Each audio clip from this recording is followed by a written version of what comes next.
Voilà, nous sommes dimanche 20 octobre. Mesdames et messieurs, bonsoir et bienvenue dans ce journal, l'unique de la soirée. C'est demain que s'ouvrira donc dans notre capitale, au Centre international de conférence, les travaux des États généraux de la décentralisation au Mali. L'objectif de ces assises est d'approfondir des réflexions sur la gouvernance par le processus de décentralisation, et cela pour un développement équilibré du territoire et impulser la forme de l'État. En prélude à cet événement, nous vous proposons un dossier consacré aux enjeux des États généraux de la Mohamed Ould Mamouni. Depuis 10 ans de mise en œuvre, la décentralisation est aujourd'hui une réalité au Mali. Elle a permis d'enregistrer des acquis importants dans les domaines des services de base, à savoir l'éducation, la santé, l'eau potable, entre autres. Mais il faut aussi reconnaître que certaines difficultés demeurent.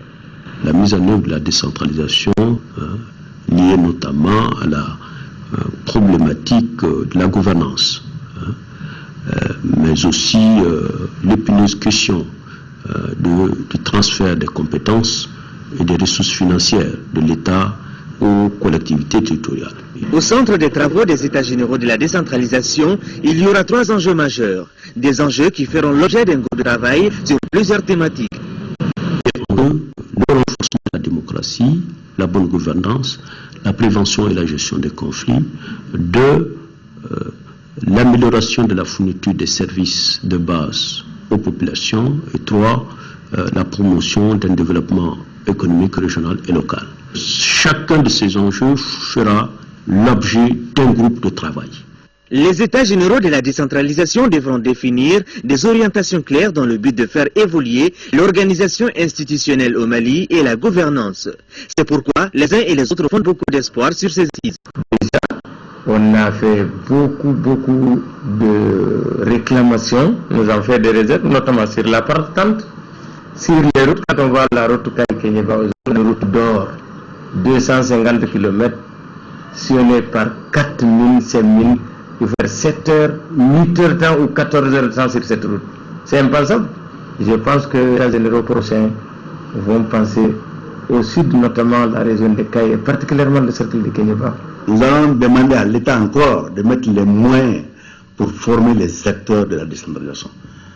Alors quand tu es dans la décentralisation, tu es un agent de développement. Un maire, c'est un agent de développement pur et simple.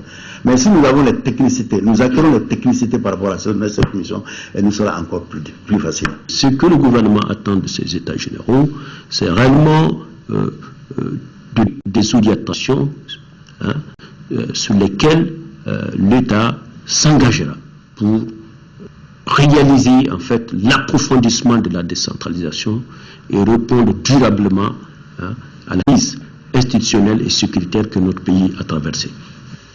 Les États généraux de la décentralisation vont permettre de poser les jalons des assises nationales sur le nord du Mali. C'est demain lundi que les travaux vont démarrer. Environ 600 participants sont attendus pour l'événement. Plus de 220 millions de francs CFA seront investis pour l'organisation de ces assises qui vont durer 3 jours.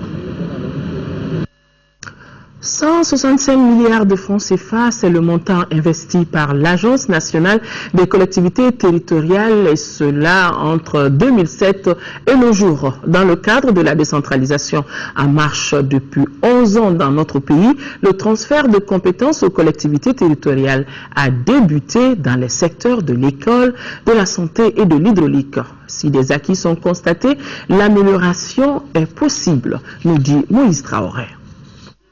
Les jalons de la décentralisation ont été posés en 1992. Parmi les objectifs de la réforme, on peut citer l'instauration de conditions de libre administration des collectivités territoriales et la gestion démocratique et transparente des collectivités. Pour ce faire, l'outil financier de l'État est le Fonds national d'appui aux collectivités territoriales, FENAC, dont la gestion financière et comptable est confiée à l'Agence nationale d'investissement des collectivités territoriales, ANICT. De 2001 à ce jour, les collectivités territoriales ont mobilisé sur les ressources du Fonds national d'appui aux collectivités territoriales plus de 165 milliards de francs CFA. Les régions de Tombouctou, Gao et Kidal représentent 30 milliards, un peu plus de 30 milliards. La population est un critère assez important. on ne peut pas donner autant de ressources à une région qui a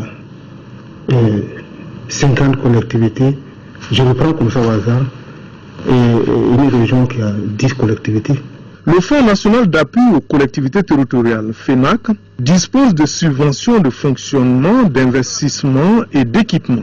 Quand nous voyons qu'au-delà de nos partenaires au développement, dans le cadre du jumelage ou de la coopération décentralisée, nous n'avons pas d'autres partenaires que l'État, nous estimons réellement qu'on doit essayer quand même de faire en sorte que Bamako, capitale, Bamako, la vitrine, doit être un peu plus vue par la nécessité pour augmenter les dotations et en fonctionnement et en investissement et au niveau de la péréquation afin que nous puissions réellement faire beaucoup plus d'investissements dans la ville de Bamako. Si des acquis sont enregistrés dans les 3 cas de transfert que sont l'école, la santé et l'hydraulique, il subsiste quelques lacunes. Si on transfère les charges que les moyens ne suivent pas, naturellement les ressources humaines, quand on parle de transfert de moyens, ce n'est pas seulement les moyens matériels, c'est surtout les ressources humaines. Sans les ressources humaines, nous ne pouvons pas faire rien. La santé, ils ont transféré la réalisation des ouvrages, mais pour l'instant, les fonds restent à leur niveau. Le recrutement des médecins pour les centres de santé pose toujours les problèmes. On n'arrive pas à s'entendre par rapport à ça, ce n'est pas définitivement acquis. Au niveau de l'hydraulique, en réalité, ils n'ont même pas décollé. En 2012, dans le budget de l'ANCT, nous avions prévu un montant de plus de 13 979 millions. Mais malheureusement, avec la suspension de l'aide extérieure, ce montant n'a pas été noté territorial. Les ressources ont connu une augmentation cette année, notamment avec le contrat d'appui à la consolidation de l'État du Mali signé avec l'Union européenne. Nous sommes à plus de 21 milliards au titre des ressources du FENAC et ces 21 milliards ont déjà été notifiés aux collectivités. Elles sont en train de les mobiliser. En attendant, l'État ne doit-il pas davantage garantir le Fonds national d'appui aux collectivités territoriales? Le directeur général des collectivités territoriales revient sur les attentes de l'État à l'issue de ces états généraux de la décentralisation. Il dresse aussi un bilan du processus de cette réforme majeure qui, selon lui, a permis des avancées significatives dans le développement local. Mais cependant, souligne-t-il, beaucoup reste à faire. Adama Sissouma est interrogé par Sidiki Dambélé. Le gouvernement a inscrit dans son agenda en première priorité, parmi les priorités, la tenue de ces états généraux pour faire en sorte que l'ensemble des forces vives de la nation malienne, assistées, accompagnées des partenaires techniques et financiers du Mali, de l'intérieur comme de l'extérieur, se réunissent pendant 3 jours, lundi, mardi, mercredi, pour voir l'état des lieux de la décentralisation, les diagnostics qui ont été faits avant, et approfondir ces diagnostics, voir quelles sont les pistes de solutions pour actualiser cette réforme et tenir compte des évolutions actuelles. Sans anticiper sur les débats de cette rencontre-là, est-ce qu'on peut dire aujourd'hui que cette réforme de la décentralisation est une réussite? Effectivement, c'est une question un peu difficile en tant que directeur des collectivités territoriales, mais ce qui est évident, il y a des acquis majeurs, mais aussi des faiblesses. Et c'est de cela qu'il s'agit de faire ce point.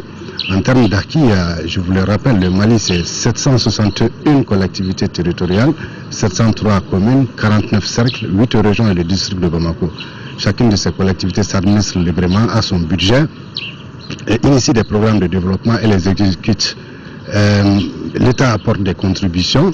Il y a eu des compétences qui ont été transférées, des ressources aussi qui sont transférées, même s'il y a beaucoup à faire par rapport au transfert de ressources et en accompagnement de ces compétences. Il y a aussi les problèmes de renforcement des capacités. Il y a l'État qui a mis en place un centre de formation des collectivités territoriales, mais il reste beaucoup de choses encore à faire dans ce domaine, tout comme tout simplement la meilleure gestion, la bonne gouvernance dans ces collectivités territoriales. Alors, qui sont les participants à ces états généraux? Bon, les participants, c'est, comme je le disais, l'ensemble des forces vives de la nation, toutes les composantes de la société malienne. Vous avez les institutions de la République, y compris bien sûr les départements ministériels. Vous aviez les services centraux, c'est-à-dire les directions nationales par exemple.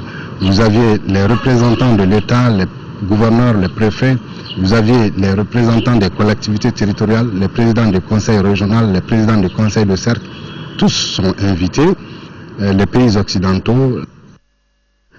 Le Premier ministre, chef du gouvernement Oumar Tatamli, est attendu demain lundi à Tombouctou pour le lancement de la rentrée scolaire. Il sera en compagnie de certains membres du gouvernement et de la représentante de l'UNICEF au Mali. En prélude donc à cette mission, notre équipe de reportage sur place dans la cité des 333 nous fait l'état des lieux de l'éducation post-crise. Tombouctou, Adama Djimde. Dans la cité des 333 saints, la crise n'a aucun moment entamé la détermination de ces tout petits pour l'école. Assis à même le sol, la soif d'apprendre se lit sur leur visage. Au niveau du secondaire, seuls 12% des élèves ont repris, encadrés par 8% du corps professoral. S'agissant du fondamental, 60% des enfants sont là, avec 52% d'enseignants. Ici, l'année a été sauvée grâce à ce qu'on appelait la solidarité intercap. Grâce à Dieu et la volonté des uns et des autres, on a pu quand même achever l'année dans la bonté et vraiment ça a été une réussite. Et grâce aussi à l'appui de nos collègues des autres CAP, tels que les enseignants du CAP de Diri, Gundam, Nefunke, Rarous. Face à cette situation, les parents d'élèves attendent beaucoup des autorités. On attend des nouvelles autorités, plus d'écoles et plus d'efforts pour la perfection des apprenants et des élèves. En termes de fournitures scolaires, des tables, bancs, des cahiers, bics. Nous voulons aussi des cantines scolaires parce que grâce aux cantines, les élèves peuvent venir à l'heure à l'école. Dans tous les cas de figure, l'administration scolaire s'est déjà fixé une feuille de route pour le fonctionnement normal de l'école.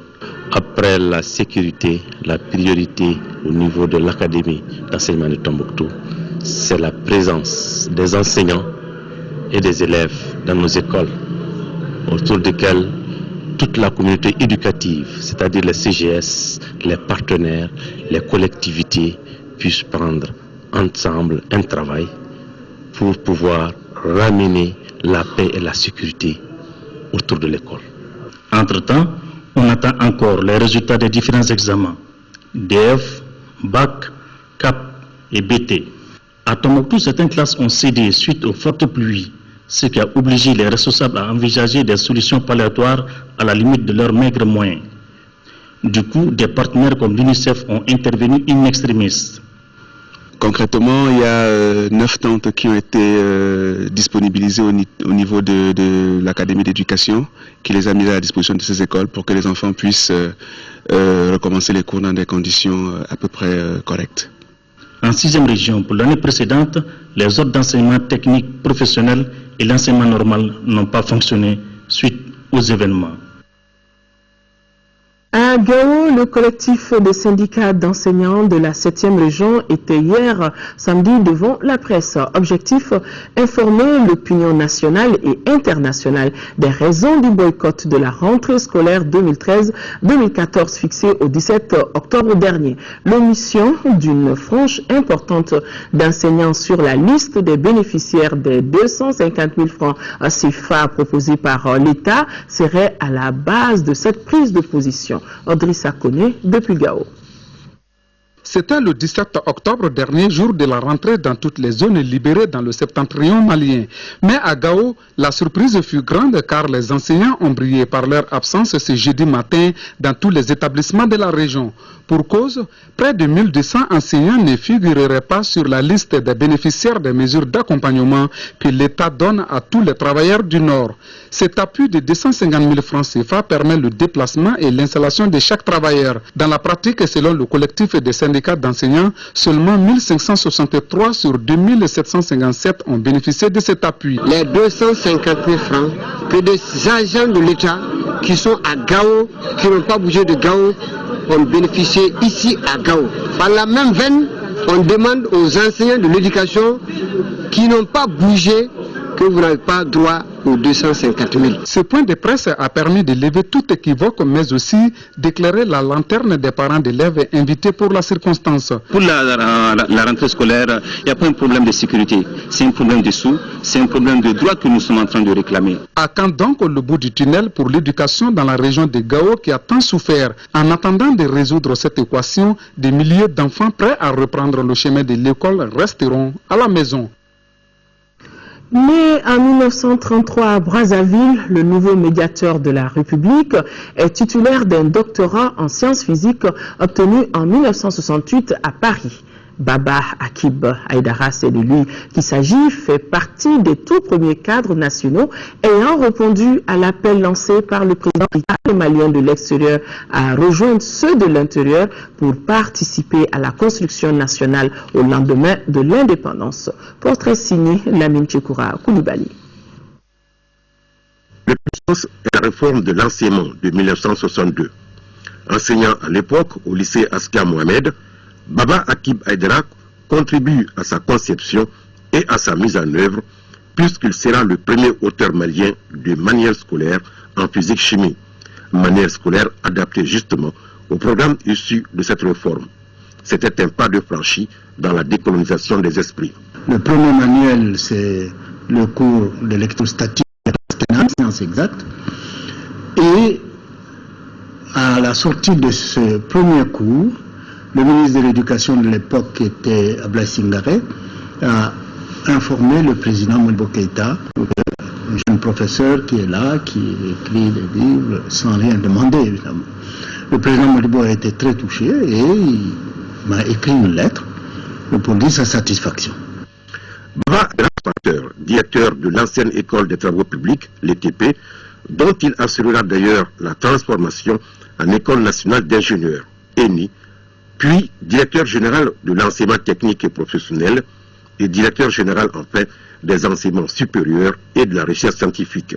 À partir de 1974, débute pour lui une longue carrière internationale passée pour l'essentiel à l'UNESCO, tant au siège de l'organisation du bureau régional pour l'éducation, le BREDA, basé à Dakar, coordonnateur régional de l'UNESCO pour l'Afrique, représentant du Mali au conseil exécutif de l'UNESCO de 1993 à 1997.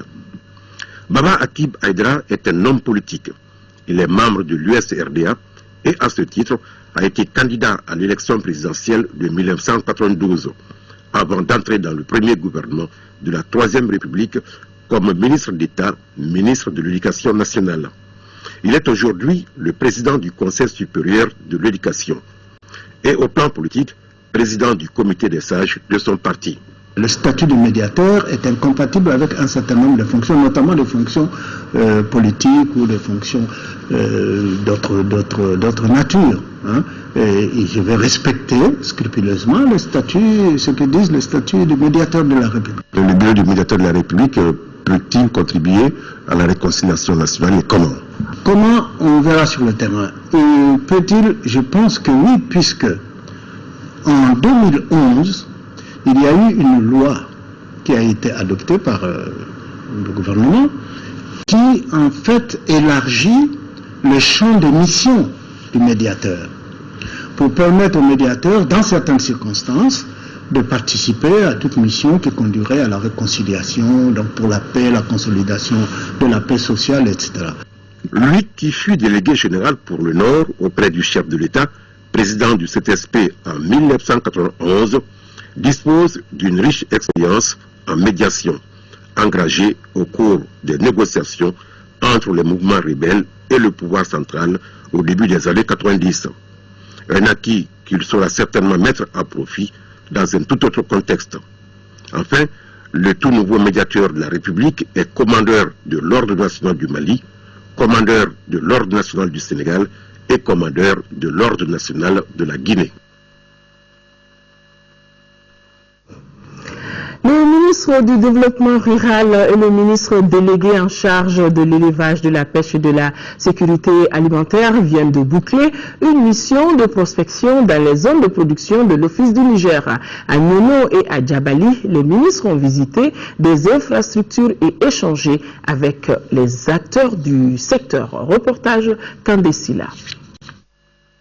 L'Office du Niger est un espoir certain pour le Mali de demain. C'est le constat majeur qui ressort de la visite du ministre en charge du développement rural qui a sillonné durant ces 2 jours les différentes zones de production pour prospecter les innombrables potentialités que cet outil représente pour notre pays. L'Office du Niger est véritablement un géant du développement du Mali. On ne peut pas être futuriste pour notre développement sans se pencher sur les perspectives de développement de l'Office du Niger. Dans son périple, le ministre Bokari Tereta a d'abord visité le deuxième bief du Fala de Molodo qui constitue un réservoir important d'eau. Ensuite, le centre piscicole de Molodo. De la pisciculture à l'aviculture et de l'agriculture à l'élevage, l'Office du Niger égorge un réservoir énorme de potentialités. Témoignant le site du projet de développement de la filière lait de dromadaire visité à une 60aine de kilomètres de Nyono par la délégation. Grâce à l'appui du Royaume de Norvège, des dromadaires sont élevés ainsi que des gébus morts et peuls. Dans la même localité, l'eau coule à flot sur 42 km. Ce drain collecteur réalisé au compte du dixième FED consiste à drainer les eaux usées des champs de production jusqu'au niveau de la mare de Kélésséri. Il y a énormément de plans d'eau à l'Office du Niger et tous ces plans d'eau se prêtent à la pisciculture. Et je pense qu'il est temps, et même grand temps, de déclarer au monde entier que oui, le Mali a atteint l'autosuffisance alimentaire du point de vue quantité, mais également du point de vue qualité. Aussi, le ministre du Développement rural a mis à profit cette mission pour rencontrer les producteurs, éleveurs et autres autorités afin de faire de la région de Ségou le pôle agroéconomique et industriel du Mali. En 5e région, on connaît enfin le dernier bilan du naufrage de la pirogue survenu le 11 octobre dernier à Kumbich dans la commune rurale de Kona. Le bilan est de 70 morts, 11 blessés légers, 210 rescapés et d'importants dégâts matériels. Par ailleurs, les opérations de recherche qui ont pris fin hier ont finalement abouti à la sortie de la pinasse qui était coincée sous les eaux. Yakuba Meiga. Personne n'aurait pensé à un tel bilan après le naufrage de la pirogue survenu le 11 octobre dernier sur le fleuve Niger au large de Koubi dans la commune rurale de Kona. 70 morts, 11 blessés légers, 210 rescapés et d'importants dégâts matériels. Voilà ce à quoi se résume le bilan de cette tragédie. Les opérations de recherche qui auront duré une semaine ont aussi abouti au repêchage ce vendredi des 10 derniers corps sans vie et la sortie le lendemain samedi de l'embarcation qui était coincée sous les eaux. Des résultats obtenus grâce à une mobilisation générale, mais aussi et surtout du patriotisme et de l'élan de solidarité dont les populations riveraines de Koubi et environnants ont fait montre. C'est le lieu vraiment de remercier l'ensemble de la population. D'ores et déjà, les autorités régionales, en commun accord avec les services de sécurité et les transporteurs fluviaux, ont arrêté un certain nombre de mesures pour éviter désormais que de telles tragédies se reproduisent. Entre autres, il s'agit de voir le nombre de passagers, de voir le poids des pinasses et aussi des signalisations qu'il faut. Concernant la situation des rescapés, une trentaine qui était restée sur le lieu de l'accident a été embarquée dans une pinasse ce samedi même vers leurs localités respectives. 19e édition du mois de la solidarité et de la lutte contre l'exclusion, le gouvernement fait un geste aux déplacés des régions du Nord vivant à Sikasso. Il vient de recevoir une importante quantité de vivres. Compte rendu, Sekou Konati. 150 tonnes de maïs, 1500 bidons d'huile et 15 tonnes de sucre, c'est le geste que le gouvernement du Mali, à travers le département en charge du travail et des affaires sociales et humanitaires, vient de faire en direction de la région de Sikasso. Un don destiné aux populations déplacées des régions nord. Une initiative qui s'inscrit dans la droite ligne des activités de la 19e édition du mois de la solidarité et de la lutte contre l'exclusion. Et les bénéficiaires en recevant ce don, composé de 100 kg de maïs, un bidon d'huile et du sucre pour chaque ménage, de saluer l'assistance constante des autorités à tous les niveaux. Et l'autorité régionale, par le Conseil aux affaires économiques et financières du gouverneur de Sikasso, Flaché Sanogo, de renouveler aux différents ménages que le Mali ne cessera en aucun moment de venir en aide à ses fils où qu'ils se trouvent, surtout en cette période dédiée à la solidarité. À signaler que la commune urbaine de Sikasso compte de nos jours 425 ménages déplacés. L'ONG Action contre la faim a organisé vendredi une journée de sensibilisation de lavage des mains au savon. L'ONG a aussi saisi l'occasion pour lancer les activités de son projet intégré de lutte contre la mortalité infantile en milieu urbain. La cérémonie s'est déroulée au groupe scolaire de Banankabougou en commune 6 du district de Bamako. Sokona Kamisoko, compte rendu. Se laver les mains au savon à des moments critiques, comme au sortir des toilettes, avant de manger ou de donner à manger, voilà des messages véhiculés par des enfants lors de cette journée consacrée à la journée mondiale de lavage des mains au savon. Pour les initiateurs, le respect de cette pratique d'hygiène permet de réduire considérablement les maladies diarrhéiques qui sont considérées comme l'une des causes de la mortalité infantile.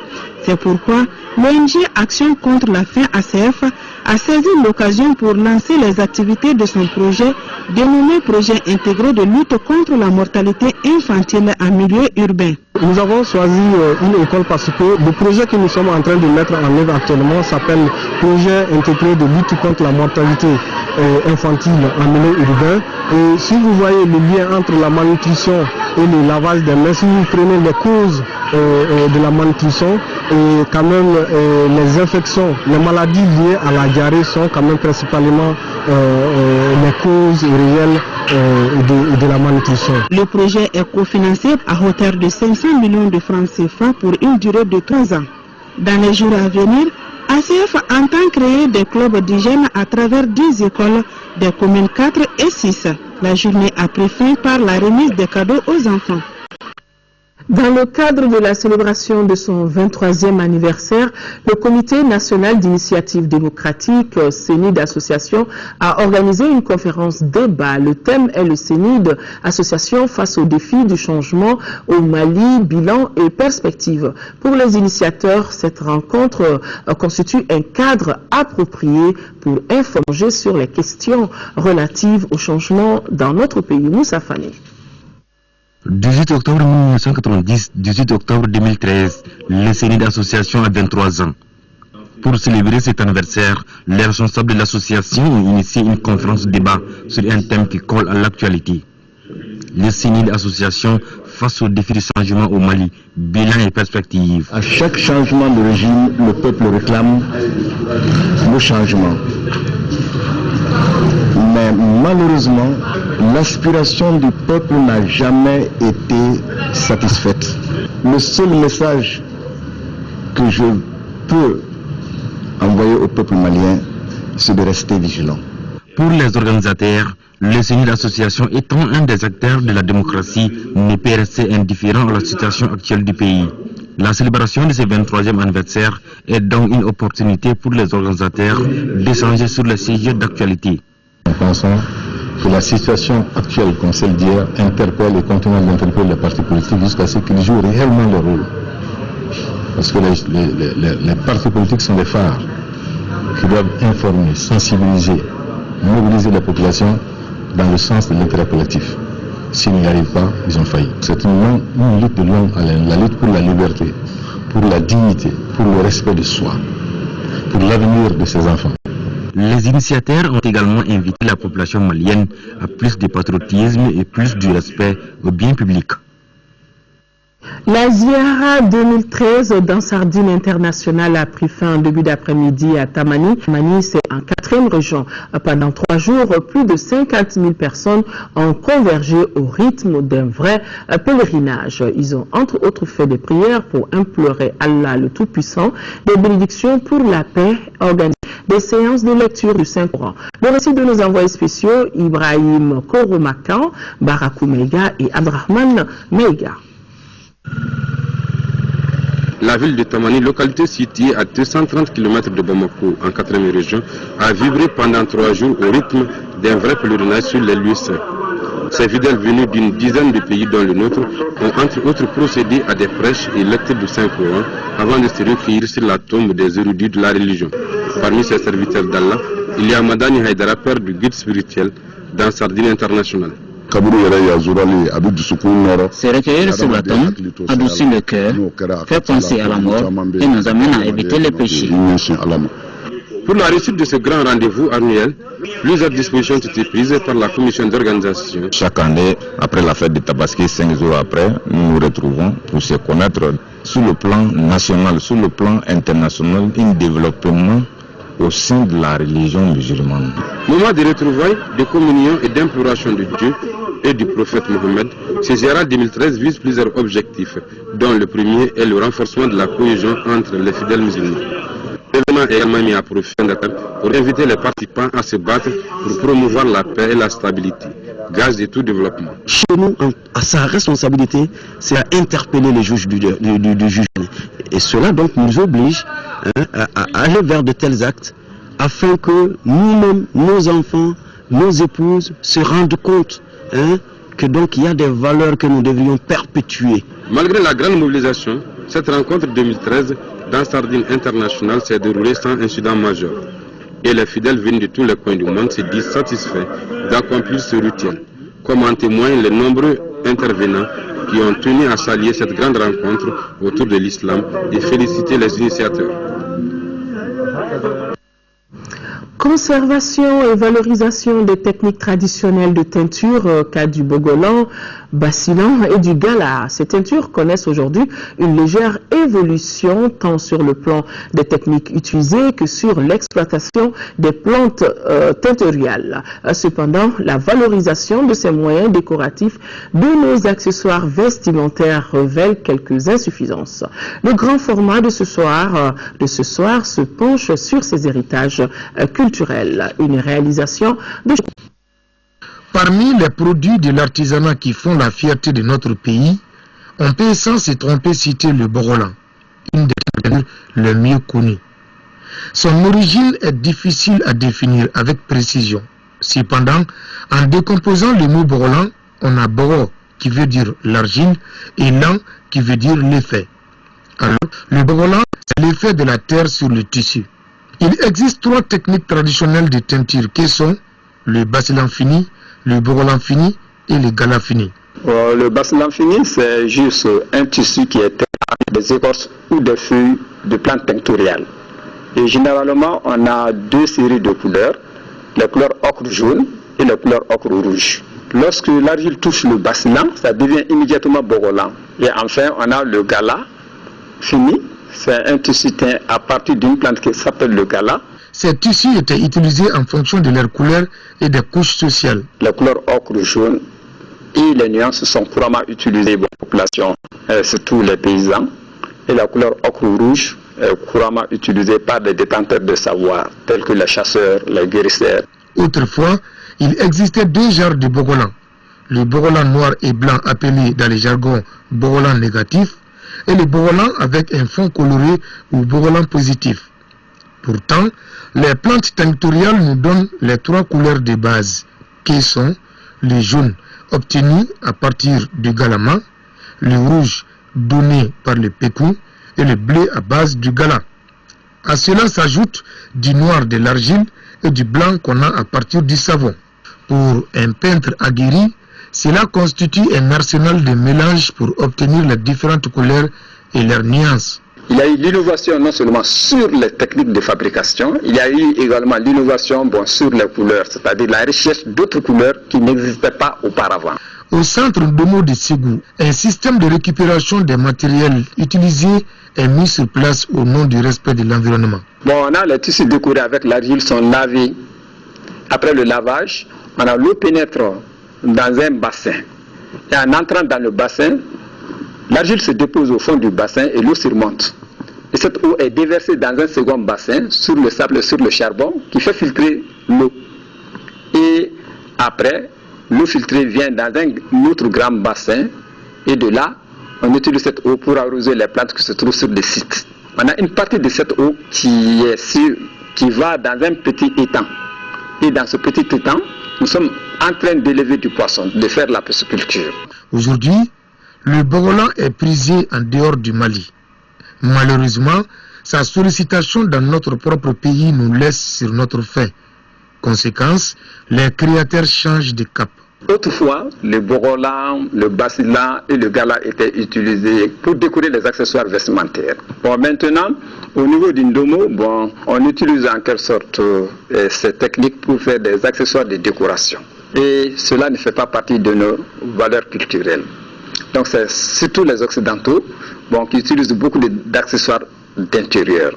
Le Bogolan, le Basilan et les Galafini semblent être victimes de la mondialisation du marché du textile et surtout du désintéressement du Malien à une partie de ses valeurs culturelles, toutes choses qui interpellent chacun à son niveau. Voilà, c'est donc tout pour ce journal.